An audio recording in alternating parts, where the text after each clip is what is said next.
Hi, this is DHDI Profiles. My name is Lauren Gaw, and I'm here with CJ Vanston today. He is a musician, a composer, a producer. You've done so many things. How would you like to describe your career? Manic, ADD, insane. Great. So this is CJ Vanston. He's manic, ADD, and insane. It's true. It's true. I'm a therapist, wet dream, basically. Oh, right. Yeah. No, I've done a little bit of everything. I started out playing live in bands. Actually, I started out playing classical competitions. Oh. And then got in bands. So Discovered funk music and clubs and did that. Then became a studio musician and went on from there. That sounds like an exciting place. Do you remember the first instance where you wanted to get into music? Yeah, my father was a jazz piano player. He still is. And his club, my parents split up when I was very young. And so his club he played, he had an apartment above the stage. Okay. So I grew up kind of hanging out above the stage, like 4 years old, and he would shut me in the room and go down and play his sets. So, really? Yeah, it was a trip. But yeah, I started hanging around musicians at an early age, and I always dug the vibe of the tribe, you know. I like musicians, and then watching him play, you know, he's a genius, and I said, that's what I want to do, so. Really? Yeah. Were there any other musicians that you met when you were a kid and you're like, I want to be just like him? Besides your dad, of course. Well, you know, I grew up in Michigan. There was really no famous musicians there, and I remember on break, the band would come upstairs, and Stan Kenton was a big band guy, and I must have been 4 or 5 years old. And there's the album cover with Stan Kenton's photo on it, and there's Stan Kenton. And for me, I just couldn't put the celebrity thing together. So he had his whole band with him, and I watched them. You know, it's my first time really meeting a celebrity. And as I watched them, I said, this is bullshit. Because if these guys are so famous. You said that when you were 4 or 5 years old? I did. This is bullshit. I said, if these guys are so famous, how come they can't afford their own cigarette? Oh. Why do they have to share a cigarette? Oh my God, why? I don't know why. Can you tell me? It wasn't a cigarette they were sharing. I get it now. See, it's a joke. Ah. It's actually not a joke, that really happened. Yeah, I believe I remember you. sitting there going, why do they have to share a cigarette? They were, you know, smoking weed. That's amazing. So, yeah. With you in the room? Yeah.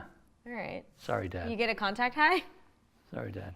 No, that happened later because they would put it in the oven when they went down to play, because weed back then was like heroin. I love that we're starting with drugs. Why not? This is great. We're just jumping right in. Wait, drugs. I've never heard we'll of go this. backwards. Why do you Drugs, put it in the then oven? sex, and then music. Right. So they put it in the oven to hide it, because back then to hide it. weed was like heroin. You know, it was really. Right. And so again, locked me in the room, and they went down to play. And they're playing, and all of a sudden somebody says, there's somebody smoking weed in the club. Who would do that? Who would smoke weed? Oh my God. And oh, shit. Dad runs up, opens the door, and looks down, and I'm like, hi, Dad.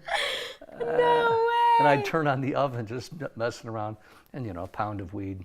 And no way. the rest is history. That was hilarious. kind of what hooked me. Oh my gosh. Oh, boy. Do you have any other drug stories you want to throw in before we move Drug on to stories? the sex and rock and Do roll? I have any other drug stories? Oh my God. That's the order we're going in, right? Oh my God. Well, you said you grew up in Michigan. How'd did. you end up in Los Angeles? I escaped from Michigan. Congratulations. I went to Chicago, wanted to be a studio musician. Okay. And I became one. I kind of went to the top. You know, I was first call keyboard player for 10 years there. But we were doing jingles, you know. Oh. I was making the sound of shrimp flying through the air in slow motion for Red Lobster or whatever. Well, how do you make that sound? I don't even remember, but I got very bored of it after a while. It was a great training ground. I shouldn't say that, because, you know, you had to play every style. You had to play jazz and country and everything, and sight read everything with the musicians in the room. So it was a great training ground, but after a certain point, I thought I didn't get this good to, you know, make shrimp fly. To be doing jingles? Yeah. And so I came out to LA to make records. And that was 1988. I think this Halloween that'll be 30 years. Wow, happy anniversary. Yeah. How long were you in Chicago doing the 10. jingles? 10 years. Yeah. 40-year career. Wow, that's amazing. Yeah, I was 4 when I started. Yeah, obviously. Like, once you got high, you're like, this is what I want to do. Did you study music? Yeah, Did you go I to studied school for classical when I was a kid and competed classically. And music? You still have those trophies on your mantle? the Who's? The trophies from your competitions. I don't. I don't know where those are. Oh my God. But, those trophies, I always memorized the music. And one competition, I think I was 13, the lady goes, "Where's your music?" I said, "I never use music." She goes, "Well, you can't remember, just from your memory." Why And I'm not? like, "I can't." And then halfway through, Oh no, you forgot. I stopped. She Oh, put that in my head. And so I went outside, and then I said, "I want to go back in there again." And I went back in, and I zinged it and got a first place. So I got to find that trophy. Yeah. Yeah. But I wanted to get out of that. Playing dead people's music didn't appeal to me. I wanted to create. You wanted to create music. Yeah. So when you moved to LA, is that what you started doing? Yeah, fantastic. I love this city. This is the center of the universe for music. It Period. is, In my opinion. The level of creativity in this town is amazing, and the musicians, that's the peak. It's the top. So, yeah, I love being here. And I did 300 or 400 albums. Started scoring movies, but started wanting to be a producer. Right. And How did your career evolve into doing all these different things? mostly, this sounds rude, but watching people do it badly. Oh. Like I worked with legends, legendary engineers, legendary producers, legendary musicians. But I worked with a lot of really bad engineers, a lot of really bad producers, a lot of bad songwriters. Oh man. And I just thought I can do that, I can do that better. Yeah, and you did. Yeah. Right. Well, I don't know about better, but I thought I could. And it was just a desire to bring that side of myself out that I never had the chance to do that when I was back in Chicago. But I knew I had the chops. And so, once you move into that, it's kind of hard to go back to being a session player, which doesn't exist anymore. Yeah. Anyway, I caught the tail end of the session musician wave in LA, and for that I'm eternally grateful. When I just moved here, I'm working every day with people like Jim Keltner and Jeff Porcaro and Steve Lukather and Lee Sklar and Bissonette, Michael Thompson, these legendary players and producers like Phil Ramone and Al Schmidt, Ed Cherney. Just a lot of great people. Yeah. And that's something that's really gone right now. Moving around from studio to studio is something that doesn't exist. We would be in 3 different studios in a day, working with 3 different engineers and 3 different producers and 3 different sets of bands. So you see different ways of doing things that I think a lot of kids don't get to see that today. Right. Kind of bummed about that. So, yeah. How do you think that the music industry is looking for these kids today? Do you have any advice for them? I think it's incredibly promising.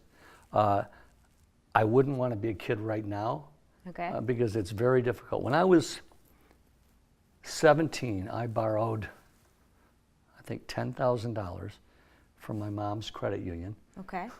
to get a bunch of keyboards. So I looked it up. That would be like $82,000 today. Wow. So imagine being 18 years old, and the only way I paid it back was playing in clubs. Uh-huh. Well, that's impossible to do today.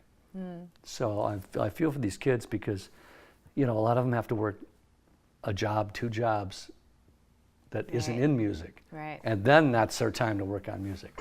Whereas that's all I ever did was music, period. Yeah.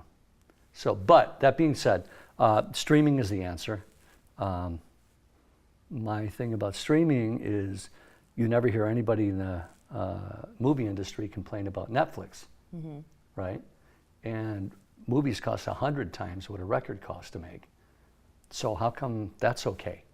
And the reason why is it hasn't scaled yet. If I do these things at AES or NAMM, and I'll say, how many people out there have Netflix, and everybody raises their hand. And I Right. say, how many people have Spotify? 6 hands. How many Apple Music? I got both. 5. Not Apple Music. Yeah. And so the point is it hasn't scaled yet. When it does, it's going to be insane. And the ability for bands to see, hey, there's a town in Bulgaria that loves our music. Let's book our tour through there. To be able to look at all the, analytics is just incredible. So it's Right. going to be another 5 years, but it's going to be an awesome time, very empowering, and the labels, will be very different. Which I think the labels have taken so much from so many artists. It's going to be a fresh time. Mm-hmm. Very excited. Besides streaming, where else do you see the future of the industry going? Live performance on the internet. Live streaming Right, video.